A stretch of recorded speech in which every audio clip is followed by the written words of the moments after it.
성도와 교회는 주는 그리스도시요 살아계신 하나님의 아들이다 하는 고백 위에 세워진 사람들이며 또 공동체죠. 그러니까 이런 고백이 없으면 성도라고 말할 수 없고 교회라고 말할 수 없습니다. 성도와 교회는 반드시 주는 그리스도시요 살아계신 하나님의 아들이다 하는 고백 위에 세워진 것입니다. 그런데 이제 이런 고백을 외형적으로는 한다 하더라도 이것이 하나님으로부터 온 것이 아니고 혈육으로부터 온 것이라면 이것은 가짜입니다. 그런 외형적인 고백이 있을지 모르지만 혈육으로 한 것이 아닌 하나님으로부터 나온 것, 이것이 진짜 고백이라는 것이죠. 이런 고백의 주체신 예수님은 고난을 받고 죽임을 당하고 살아나실 것이다 하는 것이 이제 21절에 나오는 말씀이었어요. 이 말은 십자가와 부활을 제자들에게 예고하신 것이죠.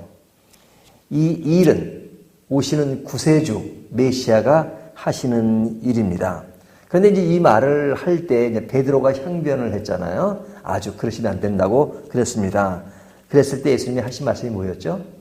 너는 하나님의 일을 생각하지 않고 사람의 일을 생각하는도다 이렇게 말씀하시죠. 그러니까 하나님의 일과 사람의 일, 이것은 다를 수가 있어요. 자, 베드로가 기대했던 메시아는 정치적인 메시아, 어떤 사회를 개혁하고 정치적으로 회복되고 인간의 평안과 안락을 누리는 그런 세상을 기대했잖아요. 그것이 메시아가 하는 일이라고 생각했단 말이죠. 그런데 그 메시아가 십자가를 진다? 죽는다는 얘기잖아요. 사형을 당한다 이런 얘기잖아요. 그러니까 그 말이 들어올 리가 없죠. 또 제자된 도리로서 선생님이 돌아가신다니까 그러면 안 됩니다 라고 이야기한 것에 대해서 예수님은 너는 사람의 일을 생각하는도다 이렇게 말씀하셨습니다. 하지만 예수님이 그런 이야기를 하시면서 제일 마지막에 부활을 이야기하신 것은 그 부활이 십자가는 단순히 고난뿐 아니라 영광이다, 승리다, 생명이다 하는 것을 보여주시는 겁니다. 그래서 그 말씀을 하신 다음에 제일 마지막에 뭐라고 말씀하셨냐면 너희가 새로운 것을 볼 것이다. 그 새로운 것이 뭐냐면 28절 진실로 너에게 이르노니 여기 서 있는 사람 중에 죽기 전에 인자가 그 왕권을 가지고 오는 것을 볼 자도 있느니라. 왕권을 가지고 오는 것을 너희가 볼 것이다. 그렇게 예고를 하셨어요. 근데 그 예고가 얼마 후에 이루어지냐면 그것이 10년 후에 20년 후에 이루어지는 것이 아니라 오늘 본문에 보면 엿새 후에 이렇게만 나오죠. 엿새 후에. 그러니까 일주일이 되지 않아서 그것이 이루어진 것입니다. 그 예고가 이제 이루어진 것입니다. 그 예고가 이루어진 사건이 뭐냐면 변화산의 사건이에요. 그 변화산의 사건은 예수 그리스도의 왕권, 그 다음에 그런 그 고난이 고난으로 끝나는 것이 아니라 고난의 영광이 무엇인가 하는 것을 보여주는 것입니다. 그 일이 이루어지는 내용을 보면요. 예수님이 베드로와 야고보와 그 형제 요한을 데리고 따로 높은 산에 올라가셨더니 자, 높은 산에 올라갔습니다. 3명의 제자를 데리고 올라가셨어요. 그런데 이제 그곳에서 2절에 보면 그들 앞에서 변형되사 그 얼굴이 해같이 빛나며 옷이 빛과 같이 희어졌더라. 예수님의 변화의 모습을 보여주고 있죠. 변화된 예수님의 모습. 사실 이런 모습은 우리가 부활할 때 그 모습과도 같습니다. 자, 이 모습이 보여지고요. 3절에 그때 모세와 엘리야가 예수와 더불어 말하는 것이 그들에게 보이거늘. 여기 누가 등장합니까? 모세와 엘리야가. 그러니까 모세가 엘리야가 등장하는데 이 모세와 엘리야는 구약의 무엇을 생각하게 하냐면 율법과 예언을 생각하게 하죠. 엘리야는 예언자로서 또 모세는 율법의 상징으로서 그래서 이것이 어떤 상징으로 그들이 나타나지 않았다는 것이 아니라 나타났는데 그 내용 속에 의미 속에는 그런 모세의 율법 그 다음에 엘리야의 예언 그러니까 구약 성경은 율법과 예언으로 이루어졌잖아요. 그 율법과 예언을 완성하신 분이 예수님이시잖아요. 그러니까 그 변화산에서 엘리야와 모세 그리고 예수님이 지금 함께 대화하는 것, 그 대화의 내용이 무엇이었을까? 십자가 이야기였겠죠. 그러니까 이 내용을 지금 제자들이 보았는데, 3명의 제자들이 보았는데 굉장히 황홀했을 겁니다. 그러니까 베드로가 그 황홀한 그런 느낌을 갖고 하는 말이 4절에 베드로가 예수께 여짜오 이르되 주여 우리가 여기 있는 것이 좋사오니, 좋은 건 안단 말이죠. 그러니까 여기 있는 것이 좋사오니, 여기서 초막 셋을 짓되 하나는 주님을 위하여, 하나는 모세를 위하여, 하나는 엘리야를 위하여 하리이다. 누가? 자기가 그러는 자기가 딱 지어드리겠습니다. 참 이 베드로는요, 뭐라 그럴까? 하여튼 좀 전문 용어로 얘기하면 좀 뻥이 세요. 그리고 하여튼 좀 뭐랄까, 좀 어떨 땐 당돌하고, 또 당돌했던 사람이 또 그냥 무너질 때는 확 무너지고, 하여튼 좀 다혈질적인 그런 면이 확실히 있는 것 같아요. 그냥 좋으니까, 그냥 뭐 흥분하니까 그냥 뭐 할 말, 이 말 다 하죠. 내가 여기서 초막 셋을 짓되 하나는 주님을 위하여, 하나는 모세를 위하여, 하나는 엘리야를 위하여 하리이다. 이렇게 이야기를 하죠. 자, 이 말은 지금 하나님이 하시게 하신 말씀일까요?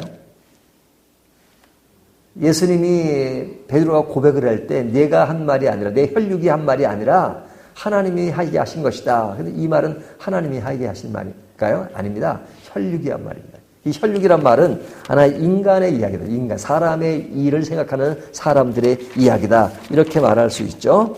그러니까 하나님이 하시는 그 세계를 이해하고 하는 말이 아니에요. 그냥 자기 느낌상 좋으니까 그냥 초막 세계를 짓겠다. 이렇게 말하잖아요. 근데 이제 지금 이 사건에서 보여주는 어떤 그 베드로의 엉뚱한 말과 대비를 이루는 말씀이 있습니다. 그 말씀이 뭐냐면 그 바로 다음에 나오는 이야기입니다. 그 다음에 말할 때, 이 5절에 말할 때는 누가 말할 때요? 베드로가 말하는데 이거는 좀 이렇게 영향가 없는 얘기예요. 말할 때 호련히 빛난 구름이 그들을 덮으며 구름 속에서 소리가 나서 이르되, 자, 이 소리는 누구 소리예요?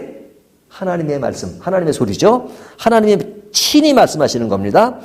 이는 내 사랑하는 아들이요 내 기뻐하는 자니 너희는 그의 말을 들으라 하신지라. 자, 지금 예수님이 제자들에게 그렇게 물으셨어요. 사람들이 나를 누구라고 하느냐?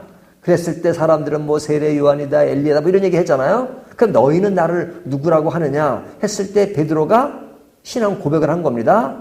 근데 그 신앙 고백의 정답을 알려주신 거예요. 누가? 하나님이. 하나님이 친히 이는 내 사랑하는 아들이요 내 기뻐하는 자라. 누가? 예수님이. 그러니까 우리가 이 고백 위에 세워진 것이라 그러잖아요. 우리 개인 성도나 교회나. 이것이 없으면 가짜입니다. 근데 이것이 진짜라는 것을 확인시켜주는 것이 지금 이 장면이에요. 변화산에서 하나님이 직접 예수님을 향해서 이는 내 사랑하는 아들이요 내 기뻐하는 자라 이렇게 말씀하셨어요. 그러니까 모든 일의 해결책이나 모든 것의 완성은 누구에게 있는 거예요? 예수님께 있는 겁니다. 예수님께서. 예수님을 빼놓고는 모든 일의 해결이 있을 수가 없습니다. 십자가 없이, 십자가 하면 예수님인 거예요. 십자가가 뭐 한두 가지예요. 한두 개예요. 많은 사람이 십자가를 졌잖아요. 그런 사형을 당한 거예요. 강도들도 당하고. 하지만 예수 그리스도의 십자가만이 완전한 것은 뭐냐면 하나님의 계획 속에서 이루어지신 것이에요.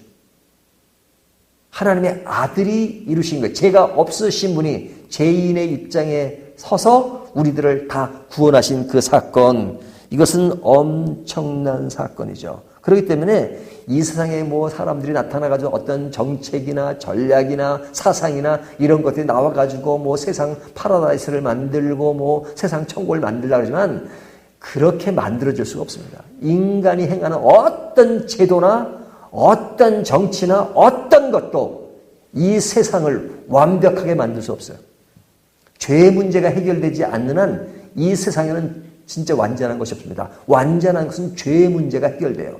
이것은 죄의 문제는 단순히 우리가 개인적으로 구원을 얻는다는 것을 뛰어넘어서 이 세의 모든 제도, 모든 것, 이것의 해결책은 유일하게 한 길이에요. 예수 그리스도 외에는 없습니다. 무슨 이상한 사상이나 하고 뭐 이상한 것은 아니죠. 인간들이 만들어 혈육으로 만드는 사람에게 어떤 것이 사람들에게 어떤 유익을 주고 그런 것은 있을 수 있죠.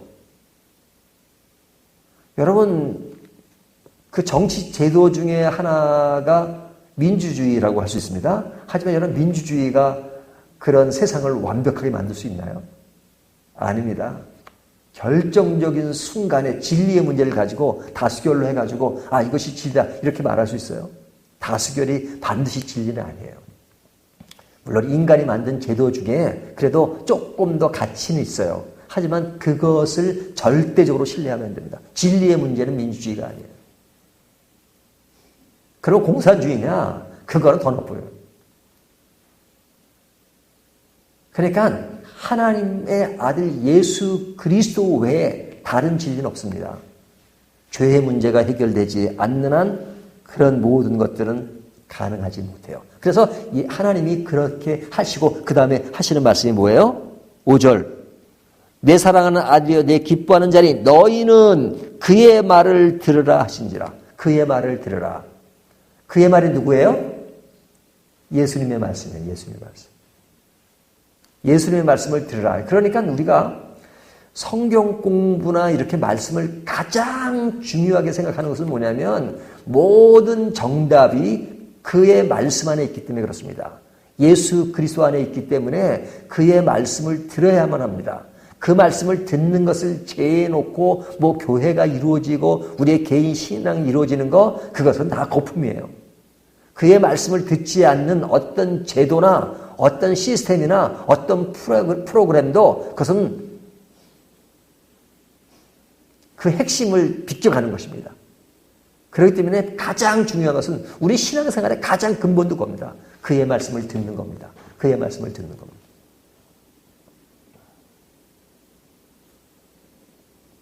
그리고는 이제 이 사건이 끝나죠. 끝날 때 이제 그 모든 것이 사라지고 이제 예수님만 보였죠. 예수님이 그때 제자들에게 손을 대시고 제자들은 굉장히 두려워했습니다. 8절에 제자들이 듣고 심히 두려워하니 예수께서 나와 그들에게 손을 대시며 이르시되 일어나라 두려워하지 말라 하시니 제자들이 눈을 들고 보매 오직 예수 외에는 아무도 보이지 아니하더라. 저 예수님 외에는 보이지 않죠. 그리고 산에서 내려올 때 산에서 내려옵니다. 베드로는 뭐라 그랬어요? 초막을 짓자 그랬잖아요. 거기가 좋으니까. 예수님은 잠깐 보여주고 내려왔습니다. 내려오셔서 할 일이 많으신 거죠. 할 일이 많으신 겁니다. 어떤 할 일입니까? 인자가 죽은 자 가운데서 살아나기 전에는 본 것을 아무에게도 이르지 말라 하시니 그 이르지 말라 계속 이르지 말라는 얘기가 아니라 너희가 인자가 죽은 자 가운데 살아나기 전에는 그죠? 그러니까 살아나신다는 얘기를 하는 거잖아요. 살아난다는 얘기는 뭐예요? 죽으신다는 얘기잖아요. 그러니까 죽고 살아나시는 그런 일들을 위해서는 산에만 계시면 안 되는 거죠. 내려오셔야 되는 겁니다. 그래서 그때 그 영광, 그 십자가의 영광이라고 하는 것은 하나님의 나라를 이루는 것이잖아요. 그리고 우리를 구원하는 거잖아요. 그러니까 이것은 영광입니다. 승리입니다. 생명입니다. 하지만 그것이 실제로 이루어지는 과정은 고난인 것이죠. 고난. 그러니까 이 고난과 영광의 그 함수관계를 잘 이해를 해야 됩니다. 그래서 우리 믿는 사람들에게는 고난이 따릅니다. 이 생에 사는 동안에. 그래서 뒤에 보면 세례 요한에 대한 얘기를 하잖아요. 세례 요한이 살면서 얼마나 고난을 당했습니까? 예수님을 알리는 그런 역할을 했지만 그가 젊은 나이에 죽습니다. 그리고 살아있는 동안에도 엄청난 고난을 당했어요. 그래서 예수님이 하시는 말씀이 인자도 이와 같이 그들에게 고난을 받으리라 하시니 그제서야 제자들이 예수께서 말씀하신 것이 세례 요한인 줄을 깨달으니라. 자, 예수님도 고난을 받아요. 십자가의 고난. 또 십자가에 전에도 많은 고난을 당하셨잖아요. 왜 고난을 당하셨어요? 그런 고난의 여정과 가정을 통해서 영광을 이루시기 때문에. 그러니까 영광의 길은 고난의 길을 통해 완성되는 것입니다. 죄에 대한 대가는 지불하는 것이 반드시 있습니다. 그 지불의 과정이 고난이죠. 이 세상에 일어나는 모든 일들, 죄의 문제가 해결되지 않고서는 가능하지 못합니다. 그런데 이것이 해결되려면 반드시 그 십자가의 과정이 있으니까 그것은 고난의 시간이 필요한 것이죠. 우리의 영광도 마찬가지입니다. 십자가의 과정을 반드시 거쳐야 합니다. 그런데 십자가의 과정을 거치지 않고 구원이 이루어질 수가 없어요. 반드시 그 과정을 통해서 이루어집니다. 고난의 과정 없이 영광은 없습니다. 십자가 없는 구원은 없습니다. 우리가 이 세상을 살아가면서 무엇을 기대하십니까? 십자가 없는 천국을 기대하십니까? 십자가 없는 영광을 기대하십니까? 십자가 없는 행복을 기대하십니까? 십자가 없는 나만의 세계를 기대하십니까? 결론부터 말씀드리면 불가능해요. 그런 것들을 조금 느끼는 것처럼 착각할 수는 있습니다. 하지만 진정한 행복을 느낄 수가 없어요. 십자가 없는 천국은 없습니다. 그러나 십자가 있는 천국이 가능해요. 그렇다면 십자가의 여정 속에 우리는 고난이 있습니다. 여러분, 그 고난을 견딜 수 있는 것은 우리에게 영광의 시간이 오기 때문에 그렇습니다. 그리고 그 과정 속에 영광을 느끼기 때문에 십자가와 함께 그 영광을 누리는 것입니다. 오늘 본문은 이 두 가지를 잘 보여줘요. 고난과 영광. 여러분, 영광을 기대하신다면 고난을 두려워하지 마십시오. 그러나 영광을 아는 사람은 또 고난을 견딜 줄도 압니다. 그것이 신앙의 아름다운 모습이고 십자가를 경험하는 사람들이 한결같이 이야기할 수 있는 것입니다. 오늘로 이 십자가를 통해서 영광과 고난의 의미를 바로 이해하는 저와 여러분이 되시기를 주님의 이름으로 축원합니다.